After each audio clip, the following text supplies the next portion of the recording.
Hi friends, welcome to Big Boss Chit Chat. This is Rekha Srinivas.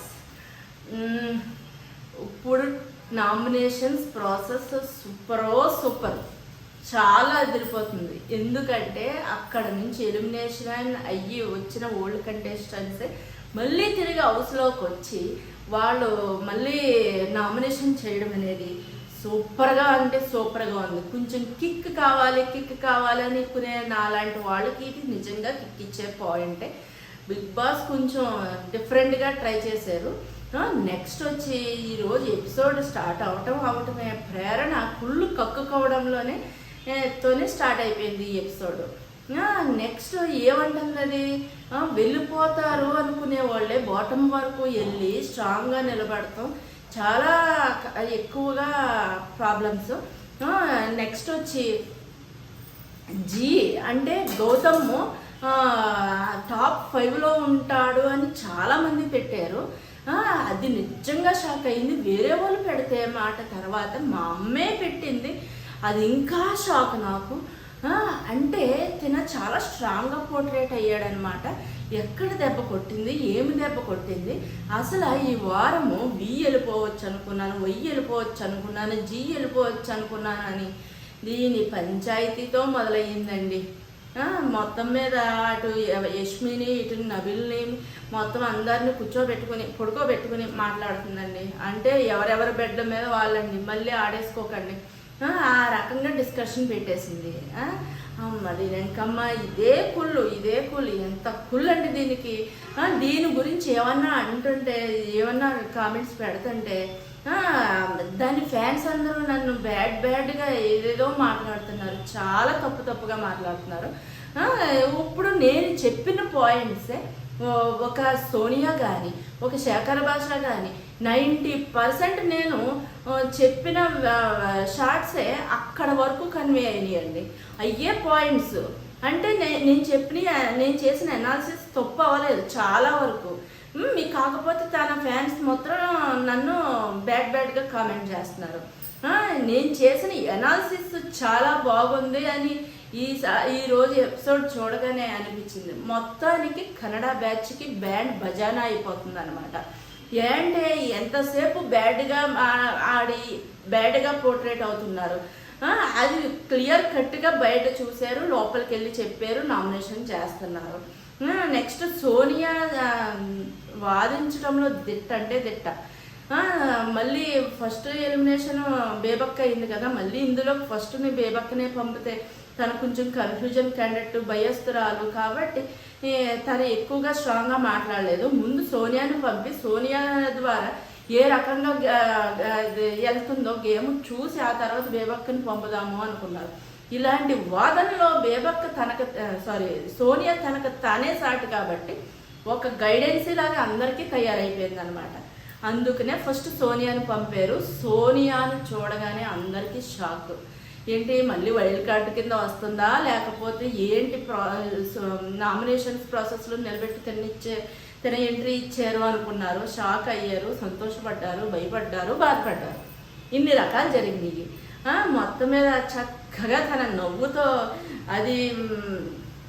ఆ నవ్వుతో మొత్తం అందరికీ హాయ్ చెప్పి విష్ చేసి మొదలెట్టనా నా డ్యూటీ అంట మొదలెట్టిందండి అక్క. అండోయ్ నేను నార్మల్గా అక్క, నన్ను కిలాల అక్క అనేవి కాదండోయ్, నేను మామూలుగా రెస్పెక్ట్గా మొదలెట్టిందండి అక్క అన్నాను. మొదలెడతాం ప్రేరణతోనే మొదలెట్టిందండి. అసలు ఏమేమి పాయింట్స్ చెప్పిందో చూద్దాము. ఈరోజు వీడియో లాంగ్ అవుతుంది కానీ చూడండి, చాలా ఇంట్రెస్టింగ్గా ఉంటుంది. నేను చెప్పినయే షార్ట్స్లో చెప్పినయే వీడియోస్ చెప్పినయే ఇందులో రావటం వల్ల నాకు చాలా ఖుషిగా ఉందన్నమాట. నా ఎనాలిసిస్ తప్పు అవ్వట్లేదు అనిపించింది. ఎవరైనా మాట్లాడుకుంటే మధ్యలో దూరటం, ఇది కూడా నేను రీల్లో చెప్పాను. నెక్స్ట్ మాటలు వదిలేస్తున్నావే ప్రేరణ, ఎప్పుడో ఎవరో నాలిక కోసి చేతిలో పెడతారు, మాటలు తిన్నంగా రాని అని నేను షార్ట్ చేసి పెడితే ఎంతమంది బ్యాడ్గా కామెంట్ చేశారు. ఇప్పుడు అదే మాట సోనియా కూడా చెప్పింది, ఈయన కూడా శేఖర్ భాష గారు కూడా చెప్పారనమాట. నెక్స్ట్ గౌతమ్ని టార్గెట్ చేసింది, విష్ణుని టార్గెట్ చేస్తుంది, ఇది చాలా తప్పు అని నేను ఎలా చెప్పాను ఇప్పుడు సోనియా కూడా అలాగే చెప్పింది. ఓకే, నాకు చాలా హ్యాపీగా ఉంది, నా ఎనాలిసిస్ కరెక్ట్ అవుతుంది కాబట్టి. ఈ రకంగా దులిపి వదిలింది సోనియా. నెక్స్ట్ దానికి సమాధానాలు ఒక్కొక్క చోట చెప్పిన ఒక్క నిమిషం అని చెప్పినా సరే ప్రేరణ మధ్యలో నోటి దూల దీన్ని ఆగదండి. నువ్వు ఎలా చూసావో నువ్వు సరిగా చూసుకునిరా, నువ్వు ఒకసారి బయటికి వెళ్ళి సరిగా చూసుకుని వచ్చి మాట్లాడి ఇక్కడ ఇది అంటాం. చాలా మాటలు వదిలింది, నేను కొన్ని మాత్రమే చెప్తున్నాను.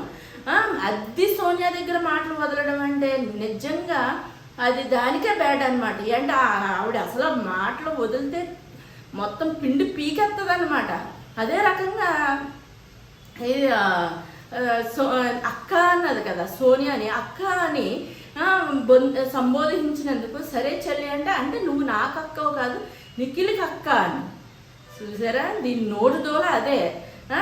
ఏదో నామినేషన్ చేసి బయటకు వెళ్ళిపోతే దాన్ని ఏదో అంటే ఇది బ్యాట్ అవుతుందని అనుకోలేదు, దాన్ని అనేస్తే నా ఈగో సాటిస్ఫాక్షన్ అయిపోతుంది అనుకుని మీ బాండింగ్ చూసి అక్క అన్నాను. దీనికి అవసరమా? కరెక్ట్గా పెట్టింది సోనియా.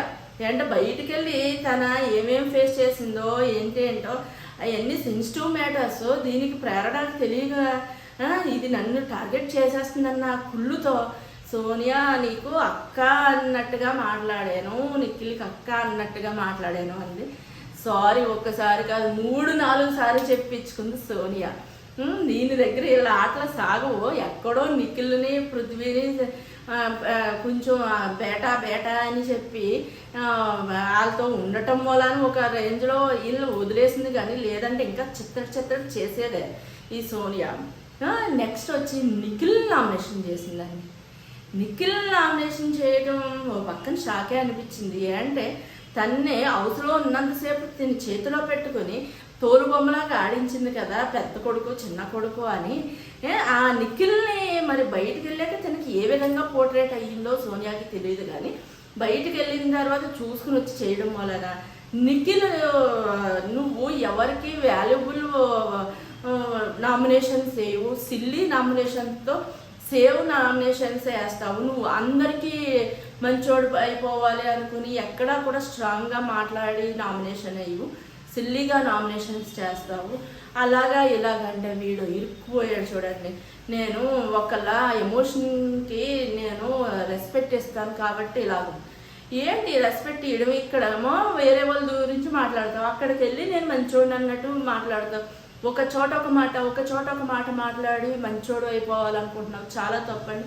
లేదు నేను ఎవరి ఎమోషనల్తోనూ ఆడుకోను అన్నాడు. అక్కడ దొరికాడు చూడండి. ఇంకా యష్మి లవ్ గురించి ఎమోషనల్ అని మొత్తం లాగింది. నిజానికి అది డ్రీమ్ అంటండి, ఎక్కడా కూడా అది డ్రీమ్ అని తెలియలేదే. నిజంగా వీళ్ళు ట్రాక్లోకి వెళ్తున్నారే అని అనుకున్నాము. ఒక విష్ణుప్రియ అది డ్యాన్స్ అదే సూర్య గారు వచ్చినప్పుడు డ్యాన్స్ పర్ఫార్మెన్స్లో కూడా పృథ్వీకి తనకి తేడా వచ్చి నాకు వేరే వాళ్ళని ఇవ్వండి, పృథ్వీ కంఫర్ట్గా లేడు నాతోనూ అంటే నిఖిల్ని ఇచ్చినప్పుడు యష్మి ఏమంది, మీ ఇద్దరు గొడవ వల్ల మా ఇద్దరిని ఇడగొడతారా, మీ వల్ల మేము ఇదైపోతున్నాము, అలాగే ఇలాగా మేము లవర్స్ మమ్మల్ని ఇడగొడుతున్నాము అని ఎంత రచ్చ చేసింది. అప్పుడు కూడా ఇది డ్రీమ్ అని మాట్లాడలేదు, అది పూర్తిగా లవ్లో మునిగిపోతున్నట్టు.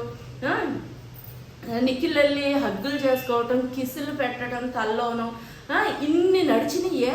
ఇప్పుడేమో డ్రీమ్ అంటది యష్మి, ఓ పక్కనేమో నిఖిల్ ఇవన్నీ నాకు లేదు ఓన్లీ ఫ్రెండ్ కిందే ఉన్నాను అంటాడు.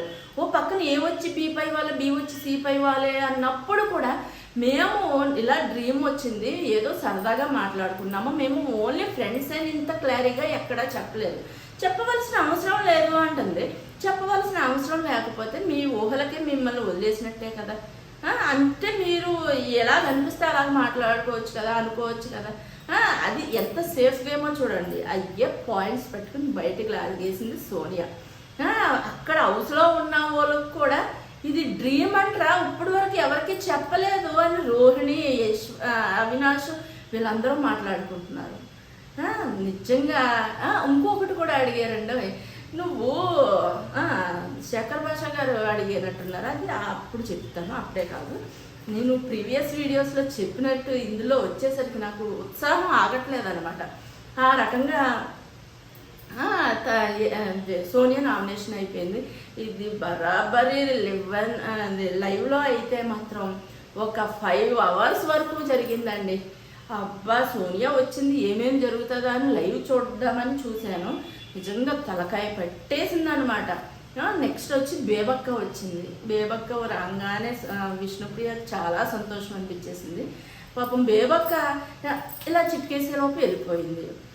తన చుట్టూ బ్రహ్మాస్త్రాలు అలా పడతానే ఉన్నాయి. తనకి కొత్త ప్లేస్లోకి వెళ్తే అడ్జస్ట్ అవుతుంది, కొంచెం లేటో ఏమో కానీ చాలా చాలా పాపం సెటిల్ అవ్వలేకపోయింది. అవ్వేలోపే వెళ్ళిపోయింది అనమాట. ఆవిడ ప్రాణానికి ఆ కుక్కర్ ఒకటి తయారైంది, పప్పు ఒకటి తయారైంది. ఆ రకంగా బేబక్క వెళ్ళిపోయింది. కానీ తిరిగి మళ్ళీ నామినేషన్ చేసే ఛాన్స్ బేబక్కకి వచ్చింది. అది చాలా రివెంజ్ నామినేషన్ లాగే చేసింది బేబక్క. పృథ్వీయే కదండి.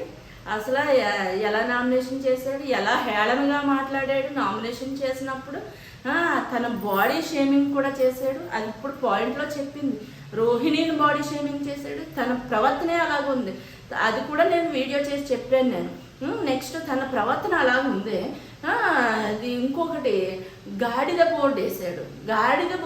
అవును నువ్వు గాడిదవే ఏంటంటే మనిషిని ఇంత తప్పుగా మాట్లాడచ్చా? ఇదేనా వాళ్ళ ఇంట్లో పేరెంట్స్ నేర్పిన పద్ధతి? గాడిదవే అని నీకన్నా వయసులో పెద్ద ఆవిడ అయ్యుండి ఆవిడని అలా కనొచ్చా? పైగా వచ్చి ఏడుస్తున్నావు అంటున్నాడు. నీ ఆట బాగోలేని వల్లనే వెళ్ళిపోయావు అంటున్నాడు. ఎన్ని తప్పుడు మాటలు మాట్లాడాడండి. తిందయిపోయాక ప్రేరణ అది మాట్లాడుతుంటే టేబుల్ మీద ఇలా పడుకుంటున్నాడు. అక్కడ పడుకోవడం రాదా ఎవరికేని? అయినా ఎలా ఉండాలో ఆమెను చూసైనా నేర్చుకోవడం. ఎంత స్టైల్గా అంటే వీడు బాడీ షేమింగే ఒళ్ళు మండిపోతుంది. ఒకళ్ళని కించపరిచేలా ఉంటుంది ఆ అబ్బాయి ప్రవర్తన. అది నామినేషన్లో అయితే పరాకాష్ఠకి వెళ్ళిపోతుంది. ఈ రకంగా నామినేషన్ పృథ్వీని వేసింది. వాడు ఎంత ఏడ్చినా సరే నామినేషన్ పడిపోయాక బేబక్క నాడేమీ పీక్కోలేడు. బయట కానీ ఇంట్లో కానీ జాగ్రత్త అని చెప్పి పంపుతున్నాడు. ఈడేమి జాగ్రత్తలు చెప్పి అక్కర్లేదు, ఇండైరెక్ట్గా బెదిరించక్కర్లేదు. తర్వాత బేబక్క వచ్చి నిఖిల్ని వేసిందండి. ఇదే పాయింట్ నేను షార్ట్ చేసి చెప్పాను నేను. నిఖిల్ చెప్పినందుకే బేబక్క అవన్నీ చేసింది. అందుకు ఇంట్లో వాళ్ళందరికీ బాధ వచ్చింది. అందుకనే నామినేషన్స్లో పడింది. బేబక్కను సేవ్ చేసే టైంలో ప్రేరణ ఓ పక్కన, బేబక్క ఓ పక్కన ఉంటే వీళ్ళందరూ గ్రూపిజంగా వచ్చిన మూలాన ప్రేరణను సేవ్ చేశాడు, బేబక్కను వదిలేశాడు.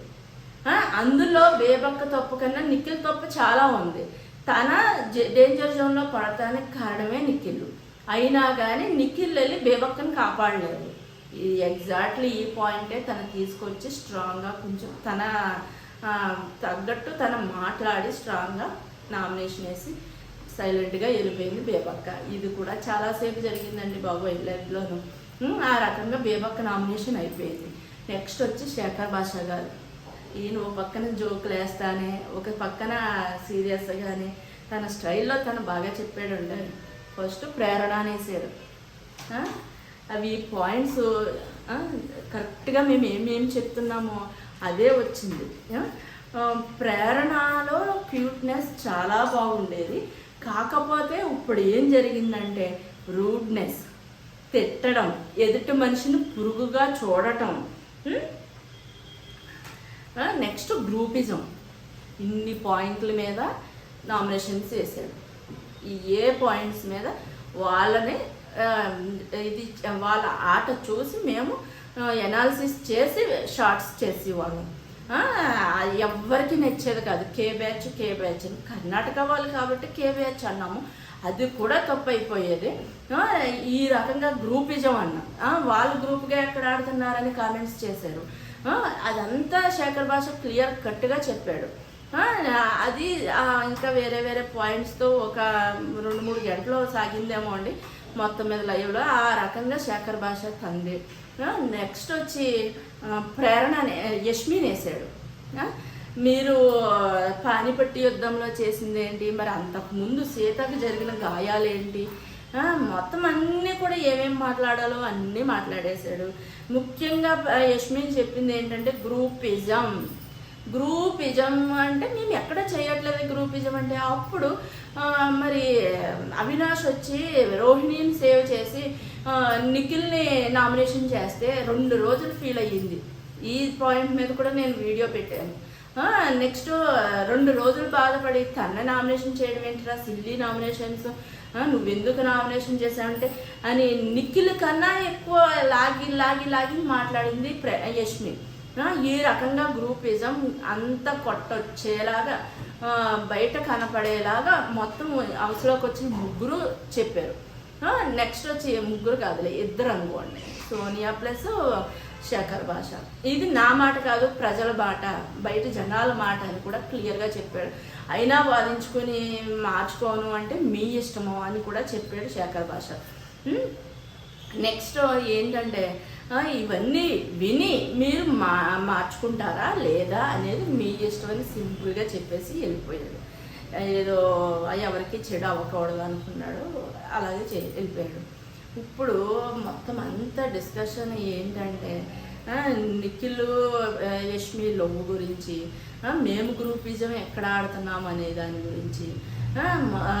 అసలు ఇంకా కూడా యష్మి పాయింట్ దొరికేసిన వలన ఇంకా అవినాష్ మీద దెబ్బలాడతాం, ఇంకా మేము ఇలా కాదని నచ్చ చెప్పుకోవటం ప్రేరణ, మొత్తం ఇంకా ఇదే క్రీములు రాసి కవర్ చేయడంలోనే ఉన్నారు వీళ్ళు. నా పాయింట్స్, నా ఎనాలిసిస్ నచ్చినట్టయితే ఖచ్చితంగా షేర్ చేయండి, లైక్ చేయండి, కామెంట్ చేయండి, సబ్స్క్రైబ్ చేయండి. Bye friends.